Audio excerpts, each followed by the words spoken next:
ఏదైతే ఈరోజు మన జనసేన పార్టీ అధ్యక్షుల వారు ఏదైతే కమిటీ ఇచ్చారో ఆ కమిటీకి నేను నాకేం జరిగిందో పూర్తి వివరణ ఇవ్వడం జరిగింది. అదేవిధంగా పార్టీ అధ్యక్షులు గౌరవ శ్రీ పవన్ కళ్యాణ్ గారు ఏదైతే రాష్ట్ర ఉప ముఖ్యమంత్రిగా ఉన్నారో ఆయన నిర్ణయం తీసుకుంటారు. ఆయన నిర్ణయం తీసుకున్న తర్వాత నేను మళ్ళీ మరొక మారి ప్రెస్ మీట్ పెట్టి ఇంకా పూర్తిగా క్లారిటీ ఇస్తా అని చెప్పి మీడియా మిత్రులందరికీ తెలియజేస్తాను. మరొకసారి ఇప్పుడు కావచ్చు, ముందు కావచ్చు, ఇప్పుడు కావచ్చు, ఇంకా ముందు కావచ్చు, లేకపోతే ఇంకా రాబోయే గంటలు కావచ్చు, రోజులు కావచ్చు, ఎన్ని కేసులైనా ఎదుర్కోవడానికి నేనున్నాను.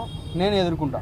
వాళ్ళు 100 కేసులు పెట్టినా కూడా నేను వాళ్ళు క్లారిటీగా విత్ పెన్ టు పెన్ ఇప్పుడు ఏదైతే కమిటీకి ఇచ్చానో అదే విధంగా నేను మళ్ళా కోర్టుకు కావచ్చు, లేకపోతే ఇంకేదైనా కమిటీకి కావచ్చు, చట్టపరంగానే నిర్ణయాలు తీసుకోవాలని చెప్పి నేను ఈరోజు మీ మీడియా మిత్రులందరికీ తెలియజేస్తాను.